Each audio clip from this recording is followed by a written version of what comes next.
kveld så skal vi få høre fra en som kjenner det iranske regimet fra innsiden.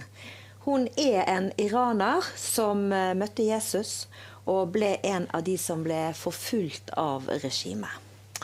Ja, det stemmer. Hun heter Marziyeh. Jeg ble kjent med hun for noen år siden, når hun hadde gitt ut en bok som heter «Fanget i Iran», som er kommet ut på norsk, som hun har utgitt sammen med sin venninne. De to ble begge arrestert, satt i fengsel og gjennomlevde grusomme ting.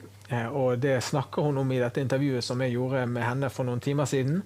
Vi har viet litt ekstra plass til dette i dag, for dette er et helt eksklusivt intervju med en person som kan gi et innblikk i hva dette regimet i Iran egentlig representerer. For det er lett å glemme det i all nyhetsrapporten om det som skjer, og krig og alt det som er rundt det. Vi glemmer fort hva er det egentlig vi snakker om. Jeg spurte Marziyeh først om å fortelle sin historie. Se her. I was in prison in 2009. I got arrested because of my faith in Jesus, and I was there for 9 months, and I witnessed firsthand many brutality.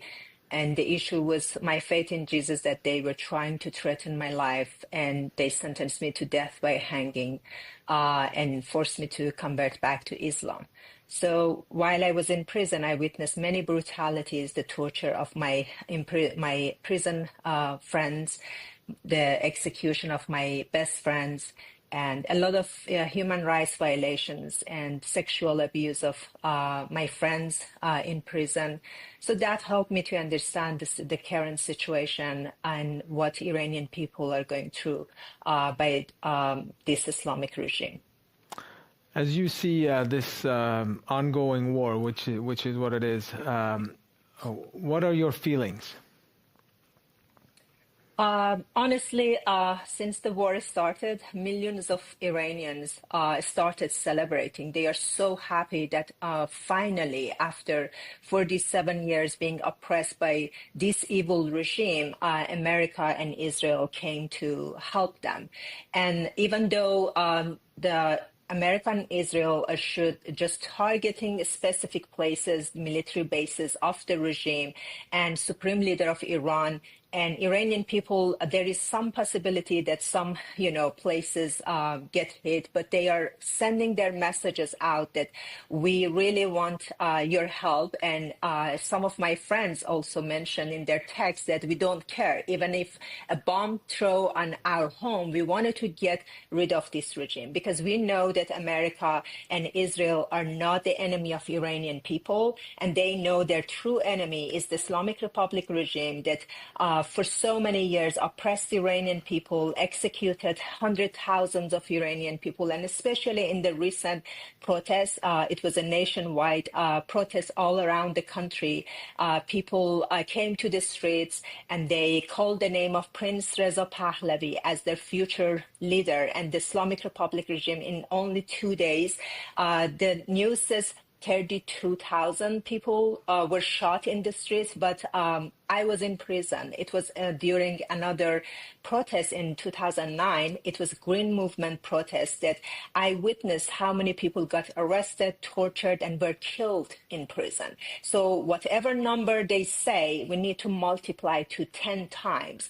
And I know how many people exactly will get killed and get executed, and they are keep adding to the deaths of people, and they started raping women. If you look at the bodies of dead people, you can't see the body of women. Where are they? And those families who were able to finally get the body of their loved ones, they noticed that their womb is removed. And there is a reason for that, because they rape women before they killing them. And they went to the hospitals. They shoot at the head of those who were injured and asking for help, for the help.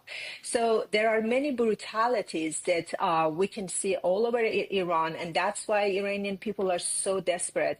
They are asking foreign intervention because they know their true enemy is the Islamic Republic regime. And the regime also killed hundreds of children, and they usually do it deliberately because children to the Islamic Republic regime is just a tool. They use them as a human shield. They also sacrifice. Maybe it seems very harsh to Western people to understand it, but I was living there. I encountered some witchcraft that they were doing witchcraft for the officials in the government. And this is the way that they sacrifice children. They kill them intentionally to sacrifice them for their God, to keep themselves in power. When we talk about the future of Iran, a lot of people are worried that because of the ongoing war, there is no plan for the day after. What is it about Iran that you think could guarantee a better future, a peaceful transition to democracy or respect of human rights? Why do you think this will go well? As I mentioned, this time is a little different. There were many protests in Iran that Iranian people came to the streets. They asked America and other Western countries to come to help them. As I mentioned, 2009, Iranian people called the name of Obama. Are you standing with us or with them? And unfortunately, President Obama betrayed Iranian people and shook the hands of the bloody hands of the Ayatollahs. And that made Iranian people very disappointed that each time they sacrifice their lives to get rid of this regime, but there is no help. But this time is different, and they are very hopeful because they can see that America and Israel are standing with them. They are trying to help them, and they have the hope that to get rid of this regime very soon. And I received a lot of messages from friends inside Iran that they are waiting, they are asking for help because this regime is so brutal. They come to the streets and shoot at people, and Iranian people are fighting with bare hands. That's why they ask for foreign intervention to help them. And they are saying that if you help us to get rid of the key leaders, the IRGC, Ayatollahs, we will do the rest of that. And they are waiting for the order of Prince Reza Pahlavi that after finishing destroying the military bases and the key leaders, especially the supreme leader of Iran, that generate a big hope among Iranian people, because for so many years they try to convey to people that he is immortal and no one can take him away. And that by eliminating him, that created a big hope among Iranians. And they are saying after you finish the key leaders and destroy these military bases, we are ready to come to the streets and take back the country. They don't want American soldiers or other foreigner soldiers to go to Iran to fight for them. They are saying that we are ready to fight for our freedoms and our country, but we need you first to help us. And that's why they are very hopeful. And as I mentioned this time, because they are calling the name of Crown Prince Pahlavi, and he's the only opposition that they trust him because of the history of his father, his grandfather, the great history that they had helping Iranian people and rebuilding the country, modernize the country. They are saying that he's the only opposition that we can trust to come back and to help us to build democracy. But me as a Christian, my hope is that not only to remove this regime, but Iranian people went through lots of persecution and sufferings, and God opened their eyes to the truth and to see the truth through Jesus Christ. And that's my ministry, newpersia.org, that I trying to reach out Iranians with a message of salvation, because I was in Iran for 5 years before I go to prison. I talked to many Iranians. They are so thirsty for the message of Christianity, and they are so open. And Iran has the fastest growing church in the world. Do you think you will ever be able to go back to Iran, the country that you had to flee from? Yes, of course. We are very hopeful.